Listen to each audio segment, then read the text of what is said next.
Silvia e agora pastor Joel Pereira, apóstolo Joel Pereira estará ministrando a poderosa mensagem de Deus aos nossos corações.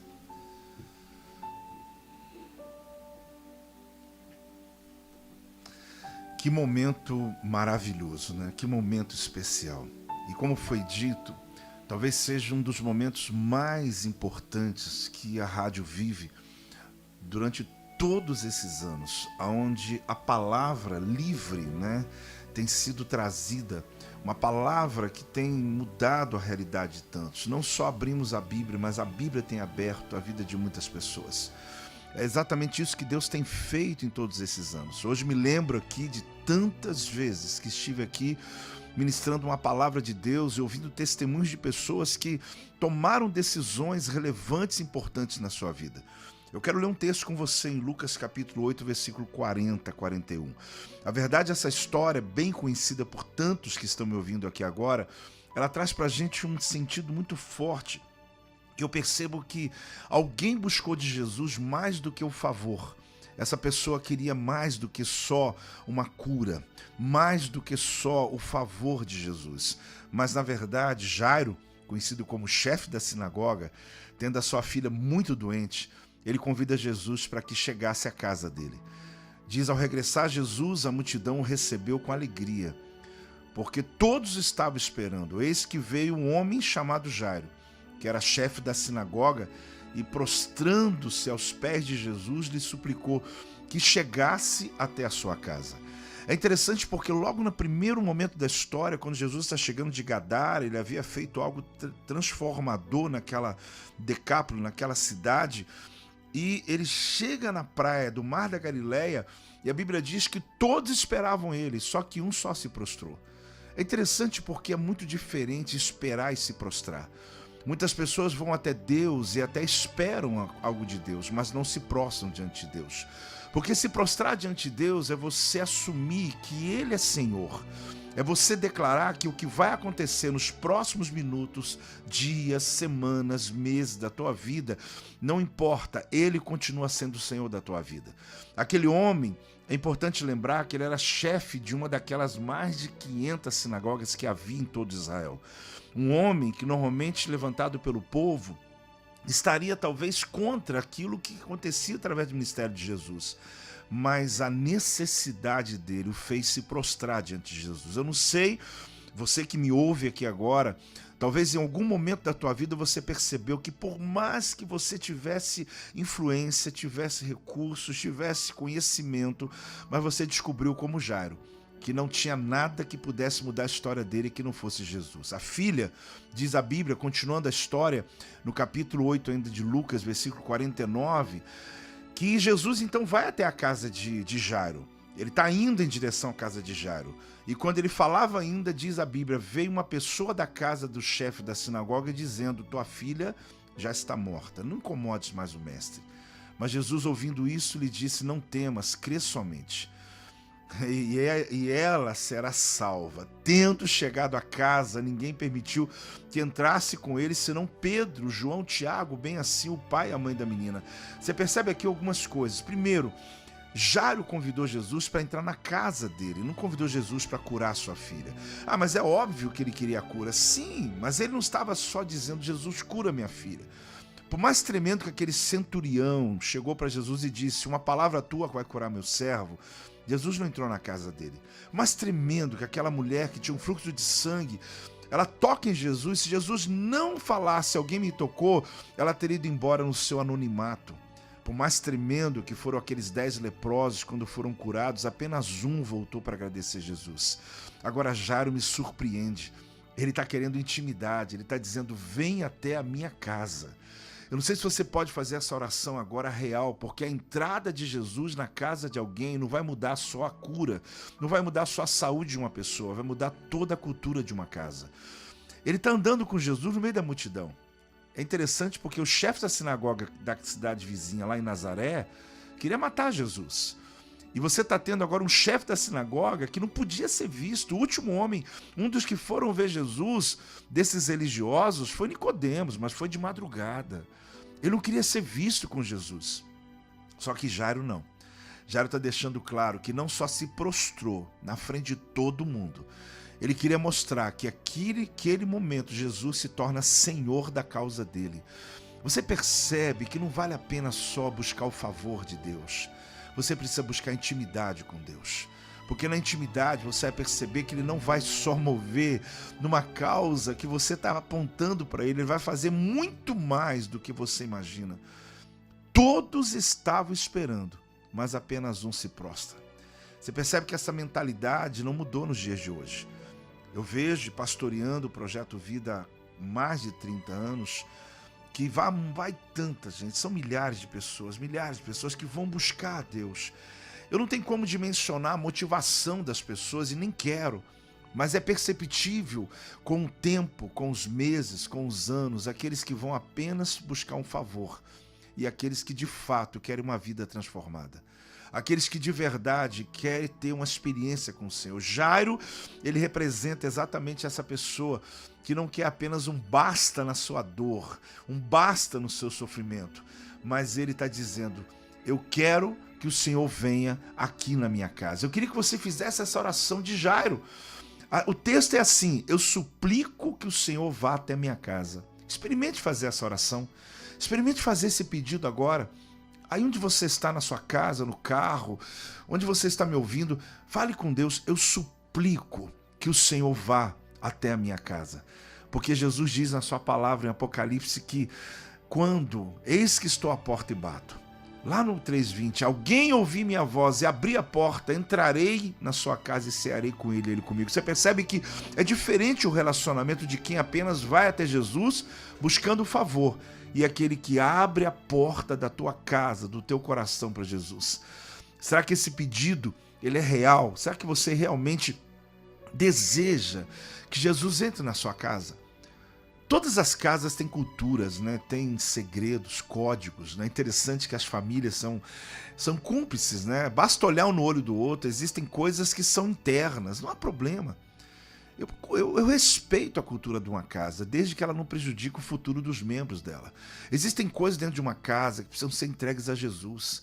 Convidar Jesus para entrar na sua casa é mais do que pedir uma cura, é mais do que pedir um alívio, é dizer, Jesus, eu quero que o Senhor transforme toda a minha realidade. Agora, pensa comigo, ir com Jesus até a casa dele significa andar junto. Significa as pessoas veem Jesus do lado de Jairo e Jairo do lado de Jesus. Ali é mais ou menos ele dizendo, olha, Jairo está indo de dia, ele não está preocupado com o que estão falando. Eu vejo esse texto dessa maneira. Eu quero que o Senhor vá até minha casa e eu quero ir andando junto com o Senhor e eu quero que o Senhor vá andando junto comigo. Esse homem está quebrando paradigmas absurdos de um religioso que poderia perder a sua função, perder a sua influência, porque ele foi escolhido pela sociedade, pelo quanto ele era alguém que conservava as doutrinas, os textos, as leis mosaicas, mas ele está no momento onde ele percebeu que não adiantava toda a letra que ele conhecia, se ele não tivesse uma experiência com o verbo da vida, com aquele que é Senhor da vida, com aquele que tem a palavra transformadora. Perceba uma coisa, ele anda com Jesus, ele é visto com Jesus. A motivação de Jairo é mais do que alguém que está buscando socorro, é de alguém que está buscando construir relacionamento. Eu vou dizer uma coisa para você, se entendermos isso na nossa história, eu percebo que a gente está celebrando aqui os 30 anos da Rádio 88, e uma celebração justa, sabe, de uma história de tantas liberações de palavras, de tantas profecias, de tantos sonhos que foram liberados dos microfones aqui desse lugar.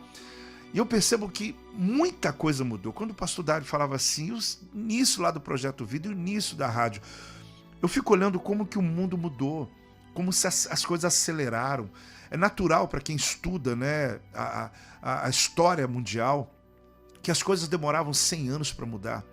Depois passou 50, depois 10 anos mudava a cultura, mudava. Desde o iluminismo começou algumas mudanças mais acerradas.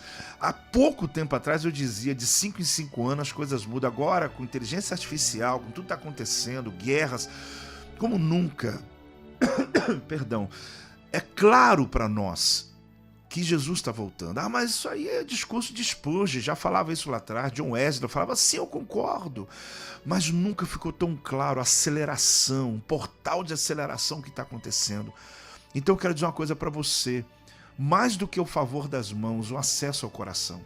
Você precisa aprender que andar com Deus não vai ter jeito, você não vai suportar o que está para vir, o que está por vir, apenas visitando Deus na hora da dor. Mas é você realmente estar com Ele, porque é igual a agenda, cumprir uma agenda é uma coisa, construir relacionamento é exponencial.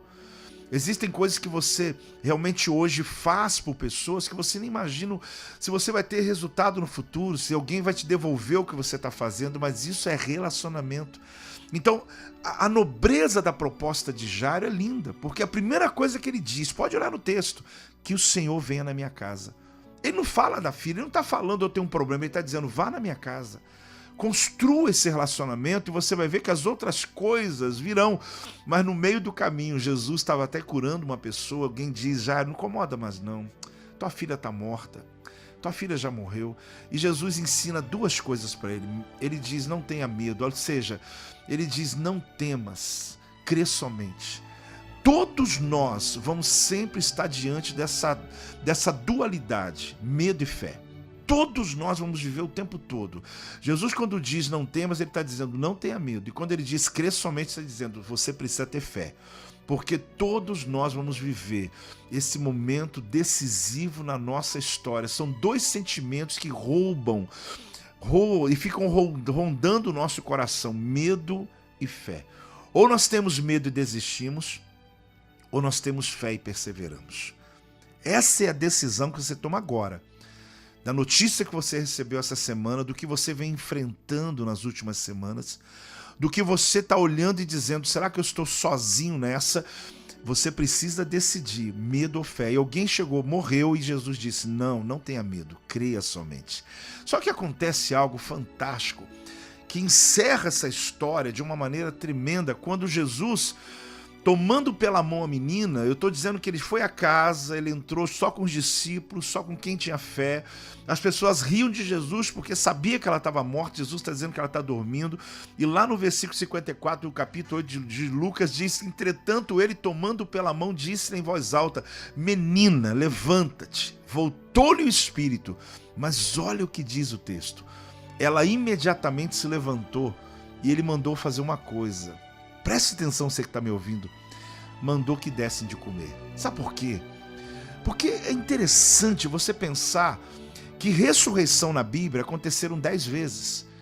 Você vai perceber que no Antigo Testamento, a última ressurreição que aconteceu tinha mais de 700 anos. Como que pode, depois de 700 anos que o céu não recebe um comando de ressurreição e acaba de acontecer, Jesus fala, dá comida para a menina? Será que tem uma coisa mais importante para Jesus falar, não?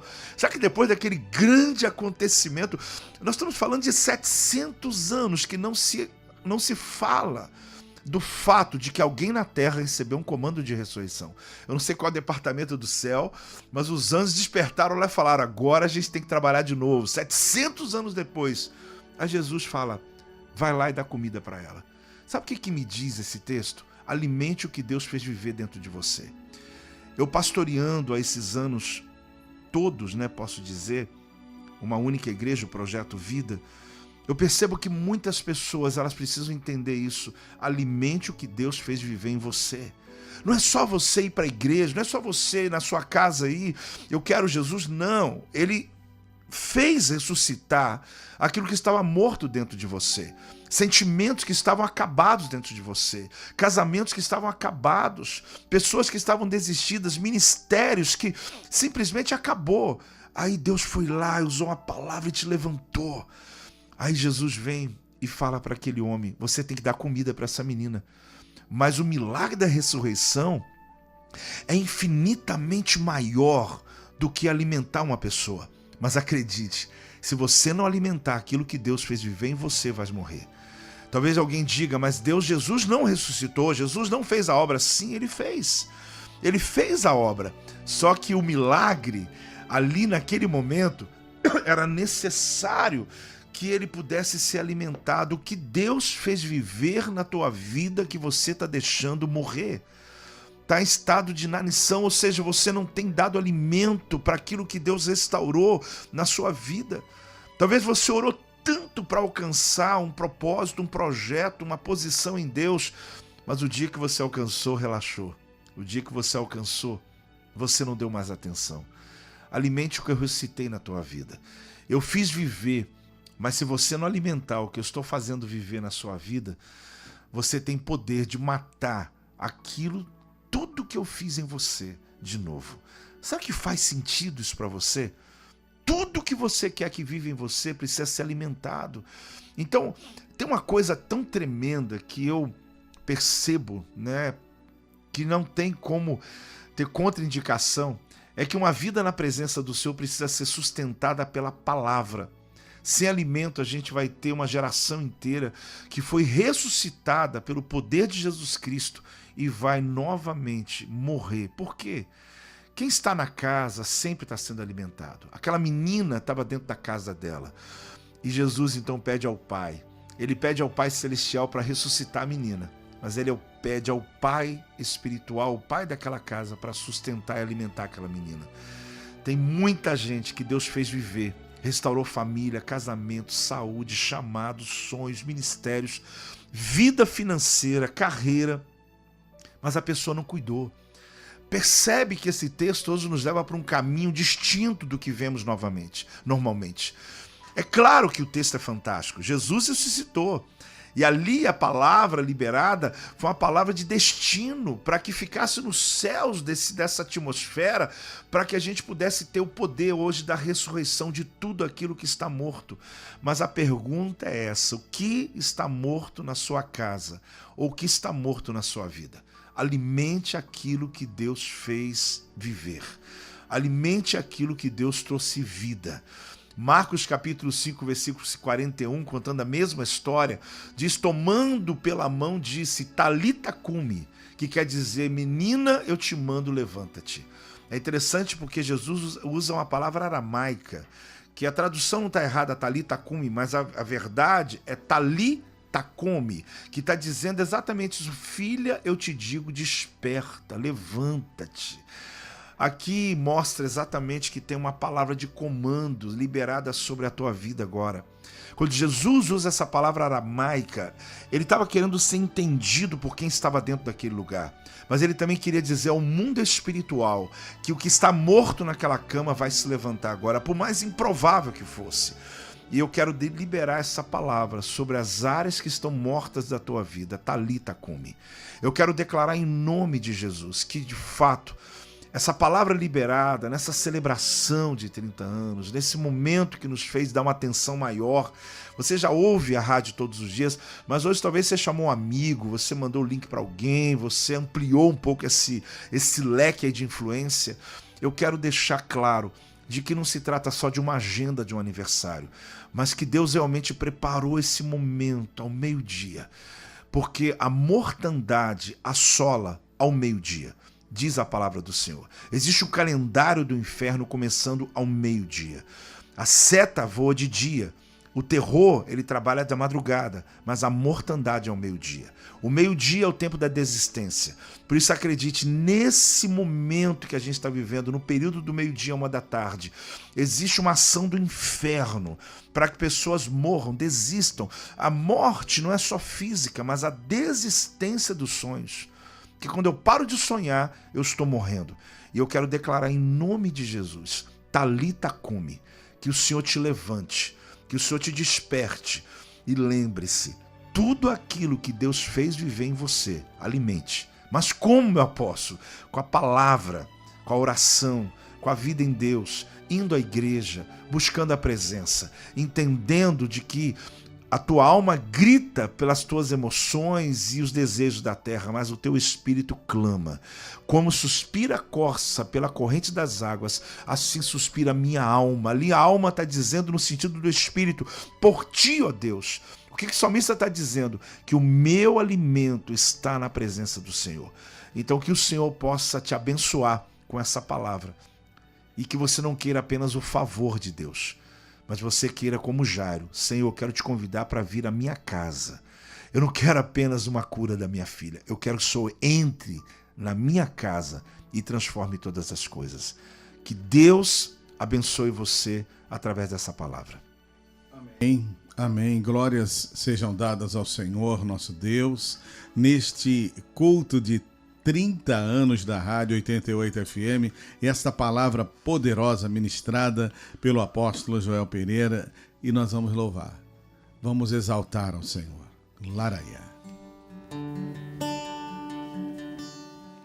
Ele me ajuda, sei, falta muito para eu chegar. Ele me ajuda quando faltam forças no meu caminhar. Ele não desiste porque ele não é homem pra mentir, e não se arrepende, pois não é além da vida aparente. Ele é o meu pastor e nada faltará. O seu amor por mim me fez chegar aqui, mesmo tão cansado, desprezado, desprezível. Me faz estar de pé, rompendo pela fé. Seu amor me leva a pastos verdes, onde eu posso descansar,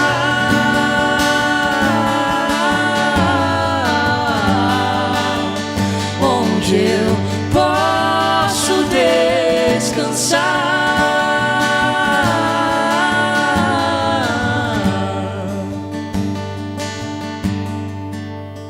Ele me ajuda a ser quem falta muito para eu chegar.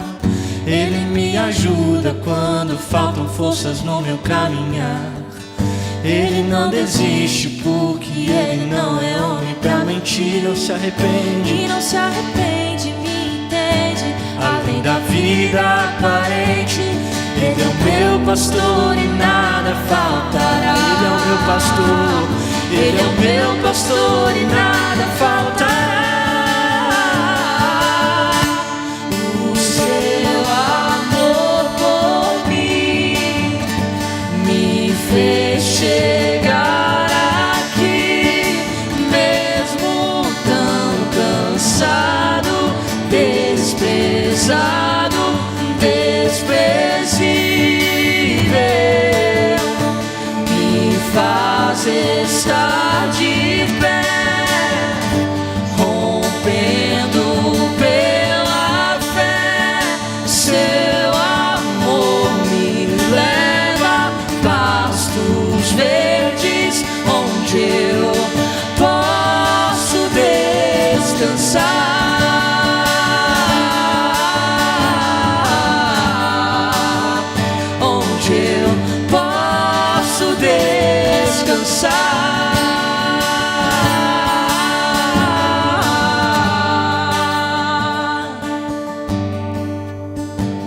Ele é o meu pastor e nada faltará.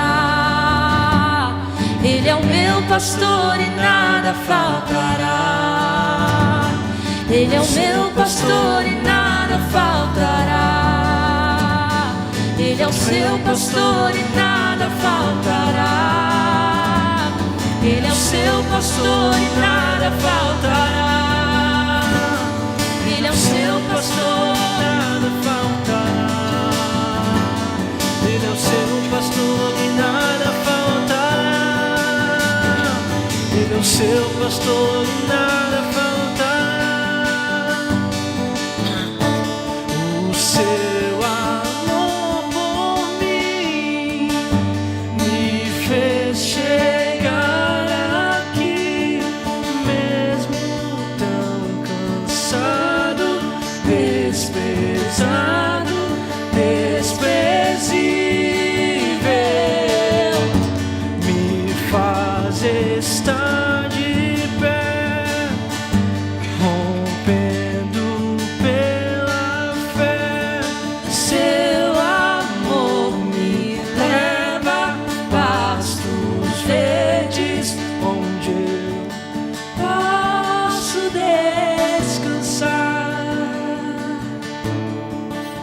Aleluia.